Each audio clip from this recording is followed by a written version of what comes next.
Olá, estamos dando início a mais um programa Debates Le Monde Diplomatique Brasil, uma iniciativa do jornal Le Monde Diplomatique Brasil, em parceria com a TV PUC, com o canal universitário e com a TVT, a TV dos Trabalhadores. Hoje nós vamos tratar de um tema que é muito valorizado por todos nós, é o tema da cultura. O que é a cultura? Como ela se expressa nas artes? Como o brasileiro se apropria disso, pode vivenciar essas experiências? Uma cultura que também nasce de baixo para cima das experiências e iniciativas populares. Enfim, quer dizer, um mundo que enriquece a todos nós e que nós precisamos tratar com carinho. E para fazer isso, nós convidamos um especialista nessa área que muito nos honra nesse momento com a sua presença, que é o Juca Ferreira, que é muito conhecido, mas eu vou apresentar para vocês agora. O Juca, durante o período de resistência ao regime militar, teve que sair do país e, na Suécia, ele estudou línguas latinas na Universidade de Estocolmo. Na França, fez ciências sociais na Universidade Paris I da Sorbonne, onde ele se formou como sociólogo. Ele foi assessor especial da Fundação Cultural do Estado da Bahia, foi secretário municipal do Meio Ambiente de Salvador, ele também tem essa veia ambientalista, né? Foi presidente da Associação Nacional dos Municípios e Meio Ambiente, foi vice-presidente da Fundação Movimento Onda Azul, quando o presidente era o Gilberto Gil. Ele foi eleito 2 vezes vereador em Salvador, foi secretário executivo do Ministério da Cultura na gestão do Gilberto Gil e foi ministro da Cultura do governo Lula. Depois ele foi secretário da Cultura do município de São Paulo na gestão do Fernando Haddad e, com a reeleição da presidente Dilma, assumiu seu 2º mandato como ministro da Cultura. Juca, você muito nos honra com a sua presença aqui. Muito obrigado por essa oportunidade da gente poder intercambiar algumas ideias em torno da cultura e do papel da cultura nos municípios do Brasil. Juca, então, para começar a nossa conversa, eu queria que você falasse um pouco o seu entendimento sobre a cultura, né? E o papel das artes também nesse cenário brasileiro, assim. Nós temos dificuldades de chegar aos municípios, a capilaridade da cultura é pequena, ela se concentra mais nas capitais. Então, vamos começar discutindo o que é cultura e a expressão artística disso, e depois falar um pouco sobre como ela se distribui no Brasil. Pode ser? Correto. Bem, bom dia a todos, bom dia a você, bom dia aos que vão assistir o programa. A cultura é uma dimensão da condição humana. Talvez é o que mais nos singulariza em relação aos outros seres vivos. A nossa capacidade e necessidade de simbolização. O ser humano empresta significado e busca dar significado para tudo que vivencia e para toda a dimensão que é captada pela sua subjetividade. A arte é o epicentro dessa dimensão simbólica. A arte tem um nível de elaboração por linguagens, e hoje já completamente misturada todas essas linguagens, que criam um mundo específico que permite o desenvolvimento constante, permanente do ser humano, desenvolvimento racional, desenvolvimento emocional, afetivo, desenvolvimento da capacidade criativa. No documento da ONU, que fala dos direitos humanos, está lá os direitos culturais. Nunca se fala no Brasil disso. Eu fui prestar atenção, eu já tinha lido várias vezes o documento da ONU, mas eu fui prestar atenção quando, por força do exílio, morei na Europa, e eles frequentemente recorrem a esse documento para mostrar a importância de que a estrutura pública disponibilize o acesso permanentemente e de forma igual a todos os seres humanos, a todos os cidadãos. É um direito, é uma necessidade, é um direito e é uma condição para o desenvolvimento do país.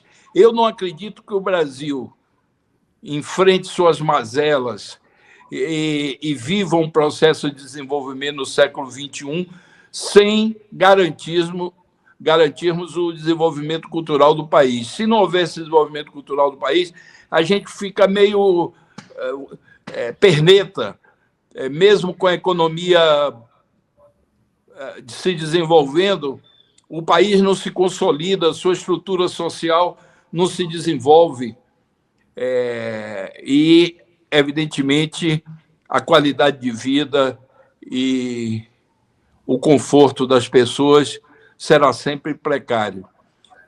Você falou da dificuldade de chegarmos às cidades do interior. Eu vou mais longe. Mesmo nas capitais, eu digo isso com maior tranquilidade, porque eu fui secretário de Cultura de São Paulo, fui de Belo Horizonte, conheço um pouco a estrutura cultural do Brasil. É muito desigual o acesso à cultura e às artes no Brasil. É muito desigual. Se você vê o mapa dos equipamentos culturais de qualquer uma cidade no Brasil, você vai ver que há uma concentração que varia entre o centro da cidade e os bairros de classe média. Boa parte da população, não só os que vivem em comunidades, em favelas, não, boa parte da população mais pobre tem uma dificuldade enorme de ter acesso à cultura e à arte. Os cinemas ficam longe, os teatros ficam longe, já gera um custo difícil de ser garantido. Então, há uma reprodução no plano da cultura da desigualdade social. E é preciso quebrar esse paradigma. Uma das maiores experiências no mundo foi a Colômbia. A Colômbia criou as bibliotecas parques, que são equipamentos extremamente qualificados, no meio de bairros populares, cercado de algumas infraestruturas para garantir o pleno acesso. São teleféricos, quando se trata de um bairro no morro, e infraestrutura urbana de outro tipo. E, com isso, mudaram completamente os indicadores de violência.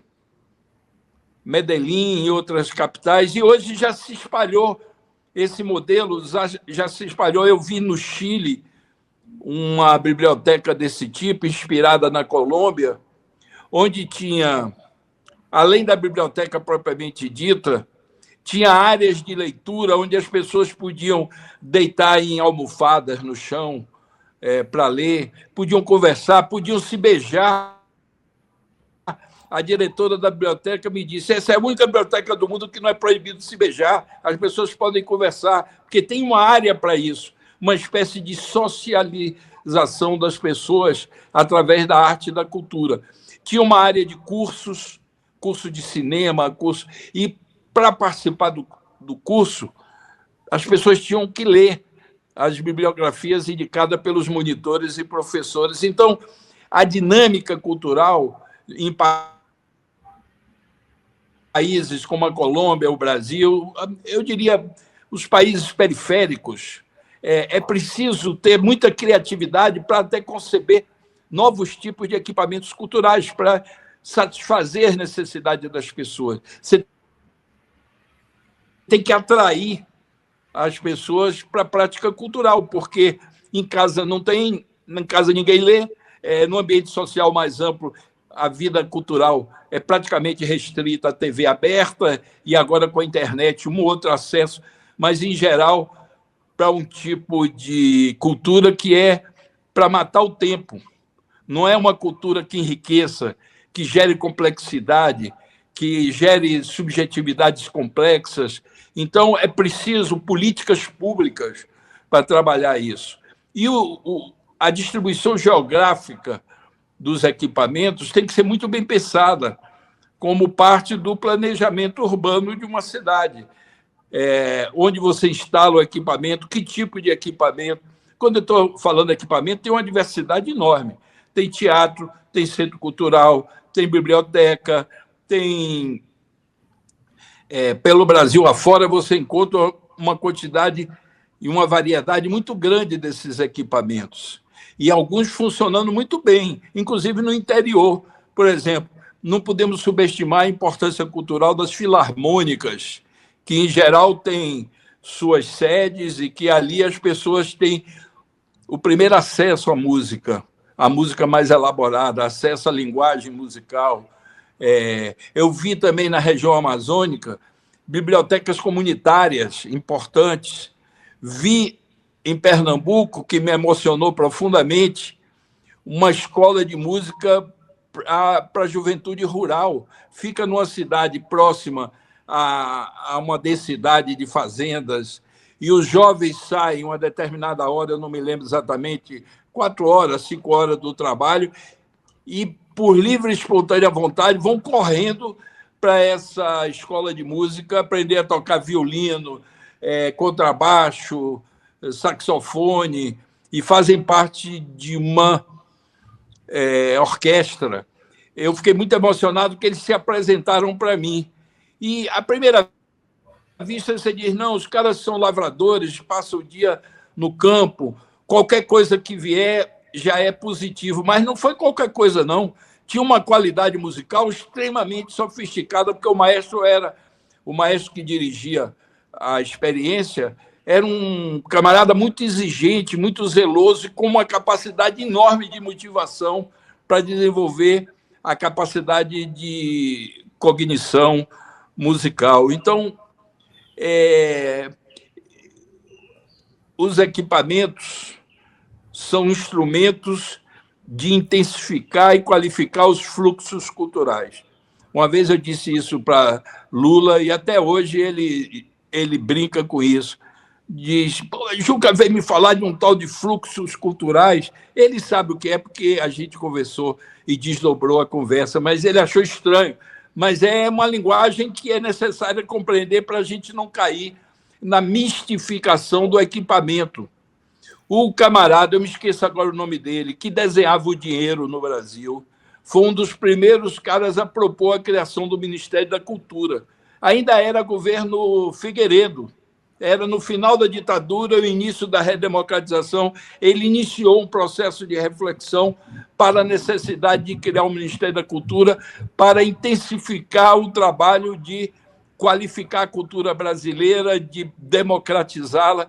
E ele disse uma coisa nesse processo de criação do Ministério da Cultura, que muitas vezes o centro cultural de uma cidade é embaixo de uma jaqueira, perto de um bar. É ali que os artistas se reúnem, trocam informação, se inspiram para seus próximos trabalhos, seja peça de teatro, seja a biblioteca comunitária. E é verdade, eu conheço o interior, que meu pai construía estrada, e eu morei algum tempo em muitas cidades do interior da Bahia, de Pernambuco, do Espírito Santo, e sei que existe isso. A precariedade de equipamento muitas vezes é suprida pelos jovens e pelos agentes culturais se reunindo num lugar absolutamente precário, embaixo de uma jaqueira, para desfrutar da sombra daquela árvore. Então, é o seguinte, nós não podemos mistificar o equipamento, mas também não podemos cair no pobrismo de mistificar a ausência de equipamentos capazes de gerar uma experiência qualificada para essas jovens, para essas pessoas que se interessam em se aproximar mais ainda da arte. Eu estava interessado em justamente o que você tocou agora. Por exemplo, aqui em São Paulo, parece que temos uns 200 slams, onde os jovens se reúnem para fazer poesia. Tem aqueles botecos do Rio de Janeiro, onde você fica tocando e cantando e vai saindo coisa, né? Quer dizer, tem o teatro de rua, enfim, tem circo, né? Quer dizer, tem uma manifestação que vem da sociedade para as instituições, né? É verdade.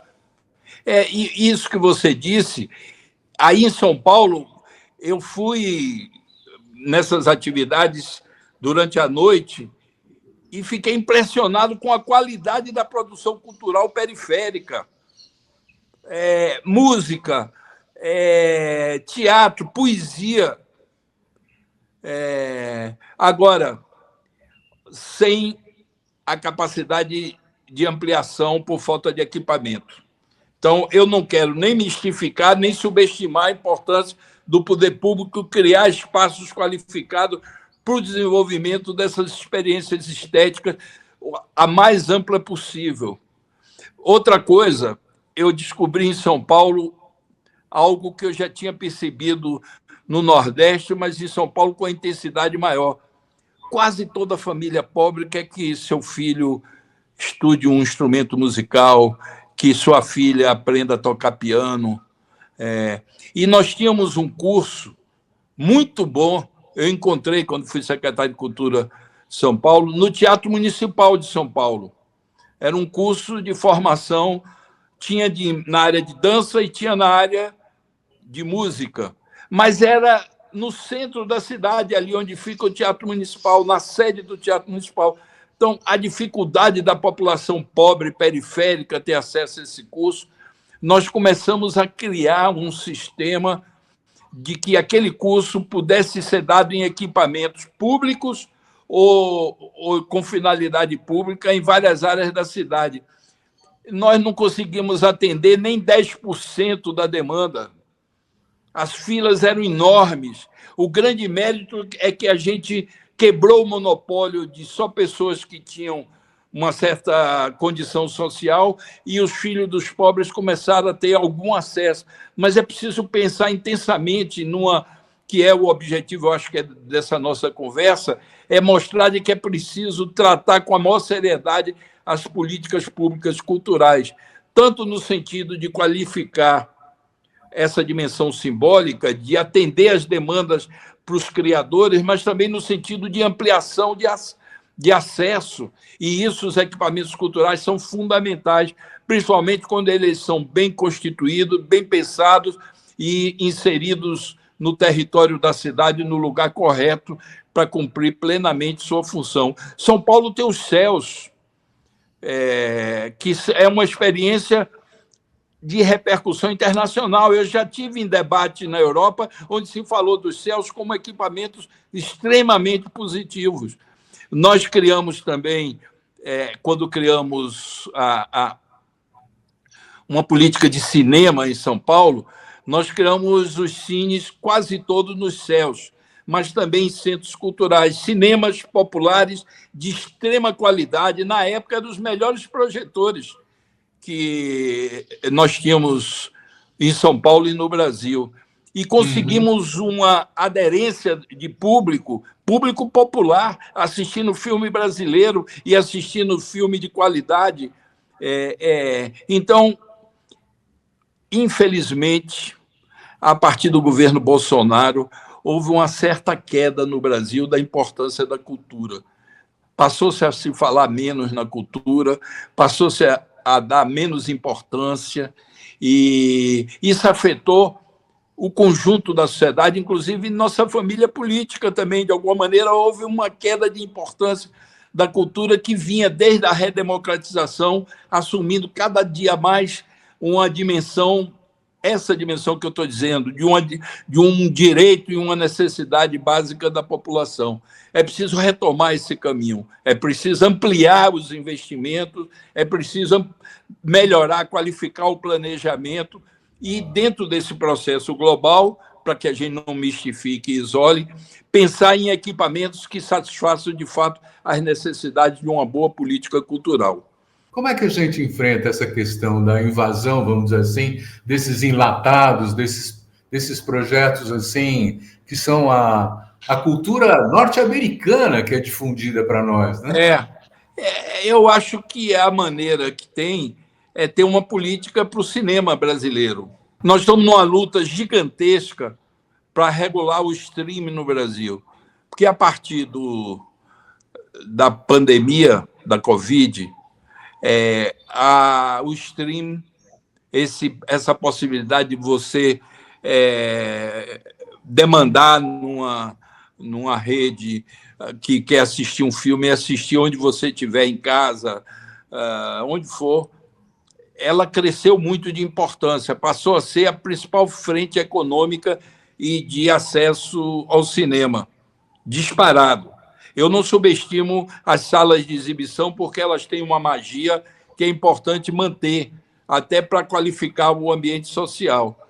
Pois bem, nós estamos demorando de regulamentar, e as big techs e empresas globais querem se apropriar do território brasileiro como um território dos seus filmes, das suas empresas, dos lucros que eles remeterão para os seus países de origem, principalmente os Estados Unidos. E nós estamos, por essa relativa perda de importância da cultura, não estamos dando a devida importância. Esse é um dos temas centrais desse enfrentamento para a soberania cultural brasileira. É preciso regulamentar para garantir a existência do cinema brasileiro, que ele não seja vampirizado por essas empresas globais e as big techs, e que a gente possa disponibilizar uma quantidade razoável. Nós temos experiências no mundo, a mais comentada é da Coreia, de países que tomaram a iniciativa de investir no seu cinema e sem fechar nenhuma porta. Não precisa fechar a porta. O que a gente precisa é ter uma capacidade de produção de filmes de qualidade que interessem ao público. Isso é um sistema de oferta e de promoção e de difusão e de distribuição. Agora, os cinemas que a gente vê, principalmente esses cinemas dos shoppings, eles são parte de uma rede americana de exibição. Então, eles dão prioridade a seus filmes. Nós temos leis de cota de tela, ou seja, um mínimo de cinema brasileiro que precisa ser exibido e tal, mas não vai dar para conversar aqui, mas a maneira de burlar essa cota mínima já adquiriu 1000 aspectos. Exibe em momentos que não tem ninguém no cinema, é preciso ter uma política ativa, a gente precisa ter, o poder público precisa ser qualificado, o poder público precisa ter claro qual é o seu papel e quais são os instrumentos. Eu não sou a favor de restrição ao cinema, nem à arte e à cultura que vem de fora. Eu sou a favor da promoção do cinema brasileiro e da possibilidade dele ser exibido. Você sabe que, fruto de políticas culturais dos 2 primeiros governos Lula, nós saímos de menos de 10 filmes por ano produzidos no Brasil para em torno de 200. Isso, eu me lembro que a ministra da Cultura de Portugal virou para mim e disse: eu estou com um dado aqui, é verdade isso? Aí, quando ela leu, eu disse: é verdade, é fruto de um esforço que nós fizemos, porque quando saímos da ditadura, praticamente e extinguiram a Embrafilme, o Brasil perdeu a capacidade de produção. Nos primeiros governos democráticos, se subestimou. Eu vi um presidente, Fernando Henrique Cardoso, dizer que não havia mais possibilidade na globalização de termos cinemas nacionais. Isso é uma avaliação absolutamente de quem não chegou muito perto do tema. Não só existe, como há uma demanda da diversidade. As pessoas querem assistir. O sucesso de Ainda Estou Aqui não foi só no Brasil, não, é um sucesso mundial. Vários filmes brasileiros, a gente tem filme brasileiro entre os 100 filmes mais vistos no século passado. Então, não se justifica. É abdicar da nossa singularidade cultural, é abdicar da produção da nossa própria cultura. Agora, além disso, o cinema é dinheiro, é economia. A economia chamada criativa, que se baseia quase toda na cultura e tecnologia, alguns outros produtos, mas é quase toda a economia cultural. O Brasil tem condição de dar um show, de criar uma nova frente econômica, que aí não tem Trump certo para tentar diminuir. Agora é preciso ter políticas públicas, é preciso dar sustentação à construção dessa economia. Sustentação para os produtores, para os distribuidores, para os exibidores, e uma política também de levar para outros mercados fora daqui. Vamos ampliar para além do cinema. Eu quero contar uma coisa para você. Eu tive numa reunião do Le Monde Diplomatique Internacional em Paris há 3 semanas, e eu vi na borda do Rio Sena alguns pequenos anfiteatros abertos, com uns degraus assim para as pessoas sentarem em volta, uma meia-lua assim, que tinha, vamos dizer, uns 50 metros de diâmetro, né? E eu vi pessoas dançando às 7 da noite, com gente tocando instrumentos, tinha tango, tinha valsa, eu passei por uns 4 ou 5 anfiteatrozinhos desses abertos, e mais de 1.000 pessoas estavam dançando no final da tarde lá, né? Quer dizer, são experiências incríveis, assim, que mostram uma sociabilidade, uma solidariedade, um companheirismo, um amor pela arte, assim, que me impressionou, né? Aqui nós temos alguma coisa assim, como as procissões, as festas juninas, coisas assim, não é? Não temos só isso. Nós temos, você citou algumas, recital de poesia em bairros periféricos, paredões de música no Nordeste, no Maranhão, no Pará, na Bahia. Mas são todas iniciativas populares. No caso da França, é política cultural pública. Eu passei quase um ano exilado em Paris e sei que ali era deserto, de noite ninguém descia ali aquela beirada do rio. E eles, quando perceberam, os responsáveis pelas políticas urbanas de Paris, perceberam que era uma área morta à noite, mas que poderia ser integrada nas ofertas culturais da cidade. Eles começaram a desenvolver, melhorar a qualidade da água, a possibilidade que as pessoas tomassem banho, estabelecendo esses pequenos equipamentos que possibilitavam experiências como dança, assistir pequenos concertos. A política cultural tem a ver com todas as políticas, tem a ver com a política cultural propriamente dita, tem a ver com as políticas educacionais. É preciso culturalizar nossa educação para que a gente tenha, de fato, uma educação desde o início, para que a gente tenha uma educação qualificada. Nós temos, com as políticas urbanas, você acabou de dar um exemplo, isso, é preciso repensar o Estado para que ele ganhe eficiência, qualidade. Nós estamos numa luta enorme no Brasil agora para consolidar a nossa democracia, que é permanentemente ameaçada por energias cáusticas que são contrárias a um Brasil democrático. Para que ela se consolide de fato, ela tem que ultrapassar a dimensão puramente política e política parlamentar e virar um fenômeno cultural. As pessoas têm que conviver, as pessoas têm que desfrutar da igualdade em ambientes onde as pessoas se encontram, independente de classe social. Eu sou fã da virada, viu? Quando eu fui secretário de Cultura de São Paulo, teve gente soprando no meu ouvido, acaba com a virada porque foi criação de José Serra. Eu conheço esse argumento. O que foi de um governo anterior, a gente larga de lado para tentar criar marcas próprias. Eu disse, eu trabalho com critério ao contrário. O que é bom temos obrigação de manter. A virada é uma mega experiência de convivência social a partir da arte, da cultura, de todas as linguagens, no centro da cidade, e isso possibilita uma qualificação da sociedade, das suas relações, e a disponibilização para a harmonia, para o diálogo, para a convivência. E foi um sucesso. Nós pegamos, basicamente, a experiência que já existia, analisamos e potencializamos. Tive a sorte de encontrar um produtor me esqueço agora o nome dele, se não citaria, um produtor que está ali, na área pública, sem muito reconhecimento. Fizemos um planejamento e foi um sucesso estrondoso. O prefeito Fernando Haddad disse: Juca, eu quero ir, eu quero dar uma passeada e queria ir com você.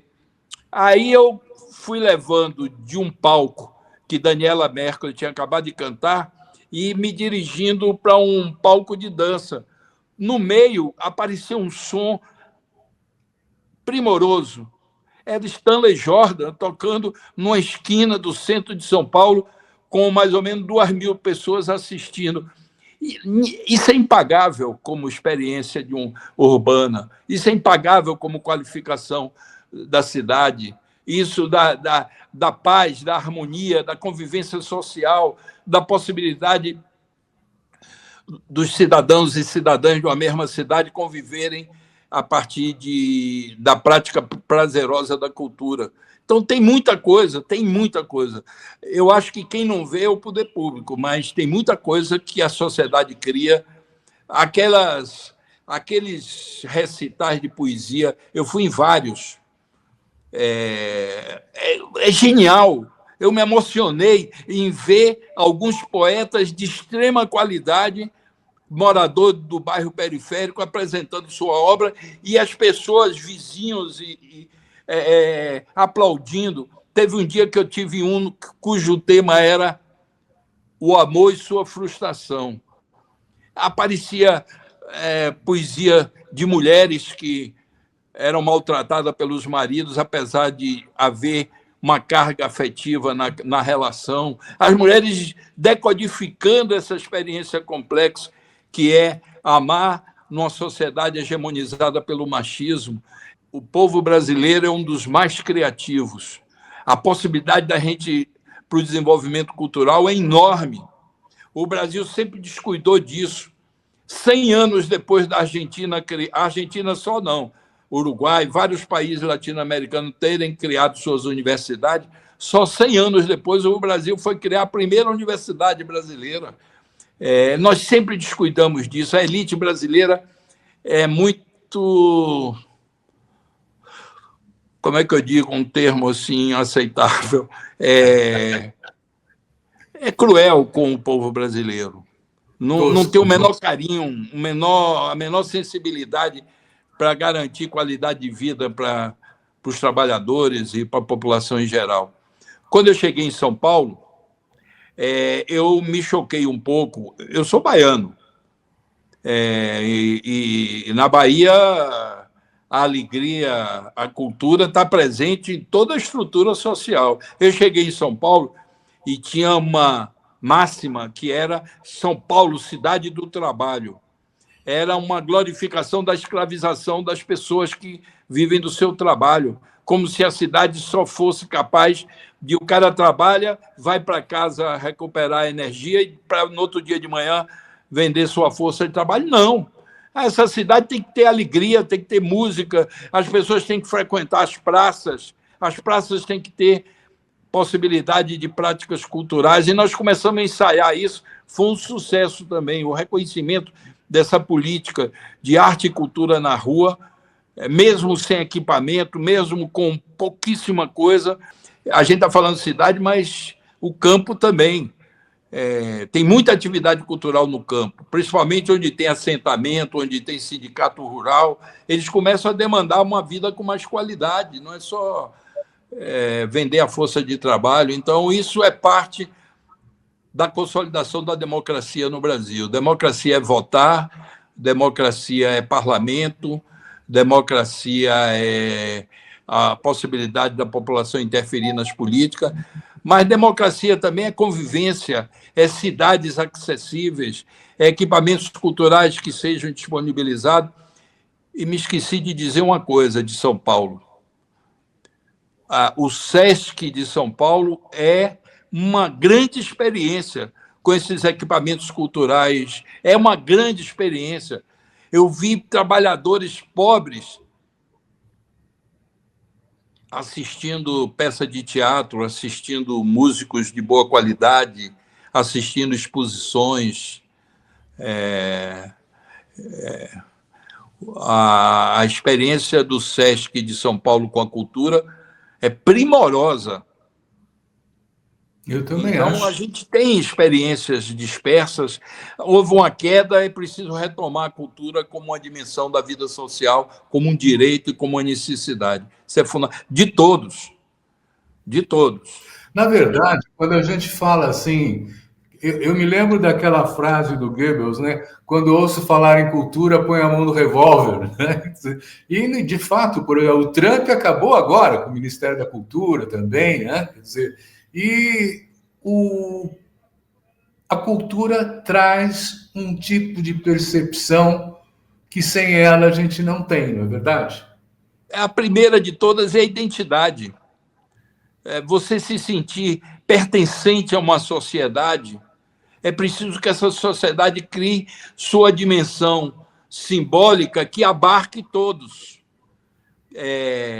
Evidentemente que dentro desse todo tem os diferenciais. Vou contar uma experiência. Eu fui com o Gil, eu quase nunca viajava com o Gil, porque eu, como secretário executivo, eu ficava segurando o leme do barco enquanto o Gil ia fazer a expansão das políticas culturais. Mas tinha algumas que a gente achava que eu devia ir também, e eu fui, uma em Florianópolis. Eu me lembro que estava Violeta Arraes, a irmã de Miguel Arraes, que é uma grande, faleceu já, gestora cultural, foi reitora da Universidade no Ceará, tinha outras pessoas.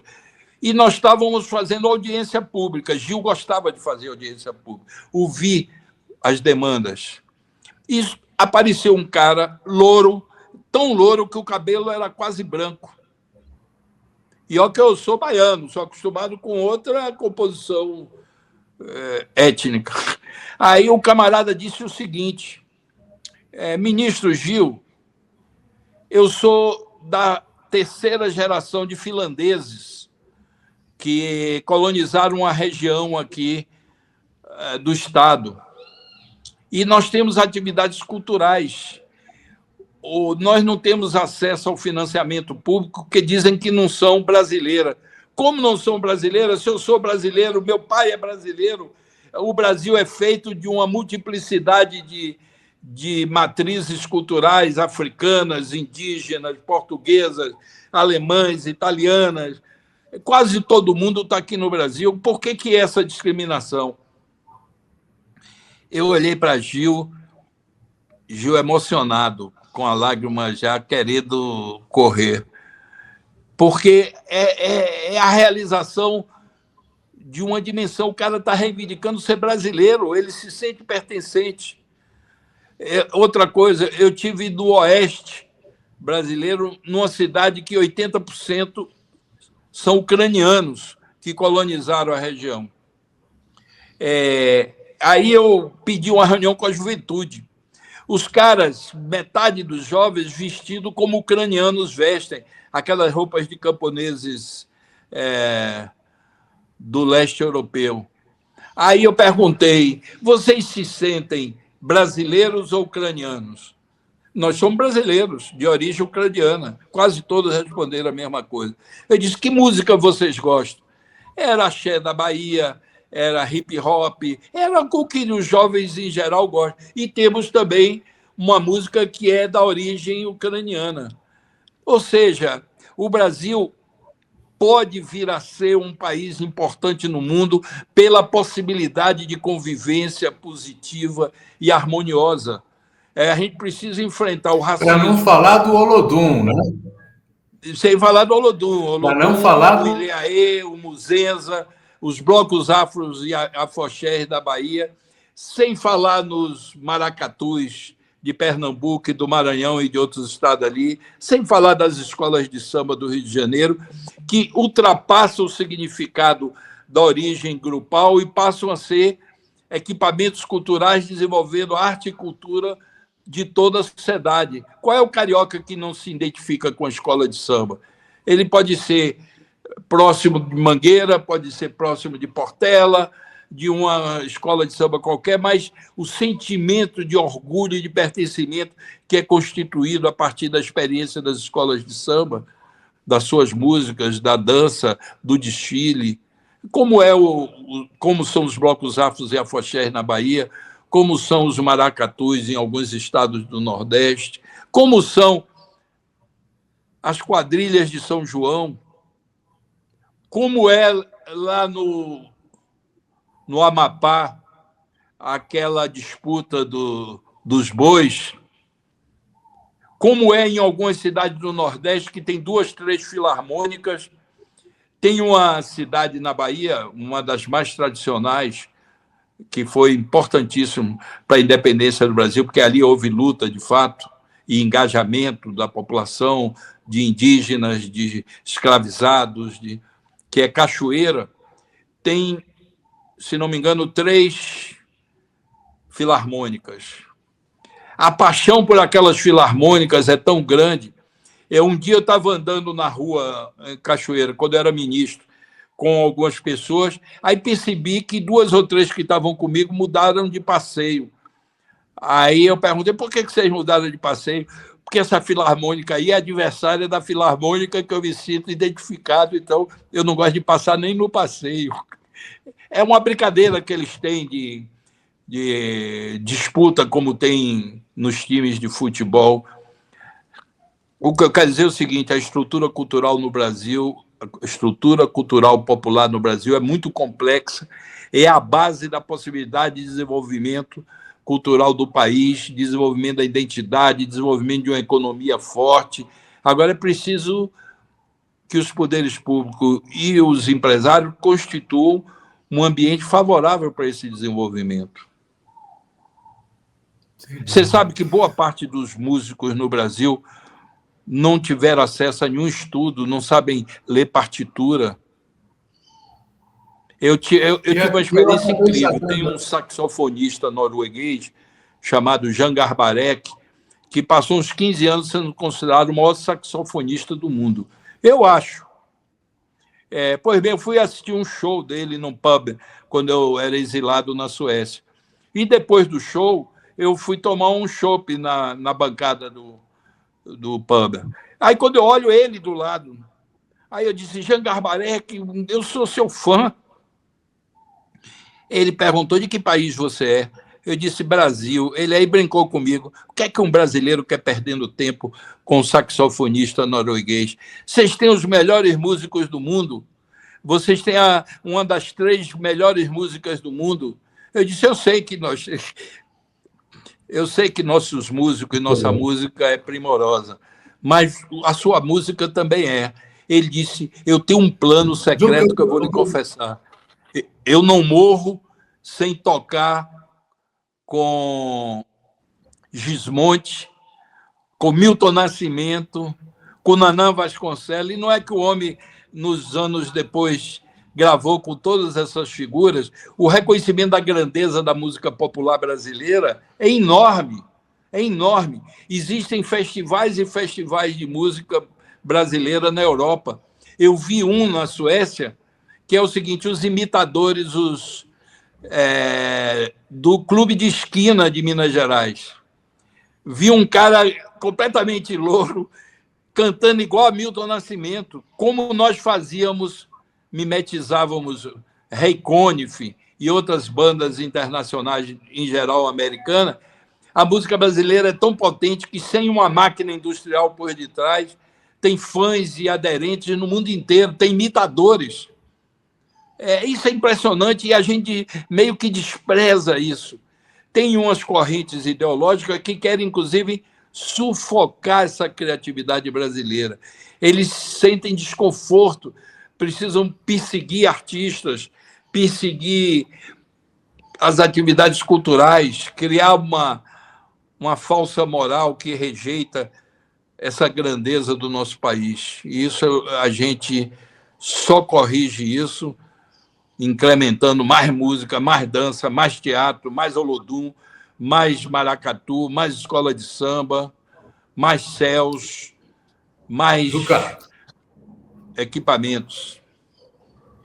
Olha, está ótimo o papo, eu estou encantado pelo que você está falando, mas nós já estamos terminando o nosso programa, acabou o tempo. Eu queria te dar 1 minuto para você se despedir dos nossos telespectadores. Beleza. Vocês devem ter notado que quando eu falo disso, eu falo com entusiasmo e uma certa combatividade, porque me preocupa como o Brasil é displicente com sua cultura, com sua arte, deixando que o mercado banalize, por exemplo, a música popular brasileira. Eles induzem ao consumo de músicas que podem fazer sucesso no outro dia de manhã e deixam de apresentar grandes músicos. Outro dia eu vi um camarada falando na internet, ele disse: muita gente diz que o Brasil está passando um péssimo momento de criatividade na área da música. Não é verdade. O que existe é um cerceamento do acesso à divulgação dessa música de qualidade que existe no Brasil. Então é preciso que a gente abra todas as portas e possibilite o acesso pleno e o desenvolvimento da arte e da cultura no Brasil. Isso é que eu acho que é o central. E desculpem o excesso de entusiasmo, mas eu não consigo falar com distanciamento que gere uma elegância no falar. Eu em geral, me envolvo e... Como falar da arte, que também é muita emoção, se não tiver paixão, não é isso? Queremos muito agradecer, então, ao Juca Ferreira por esse excelente papo e agradecer também a você que nos assiste, dizendo, semana que vem tem mais. Muito obrigado. Beleza, abraço.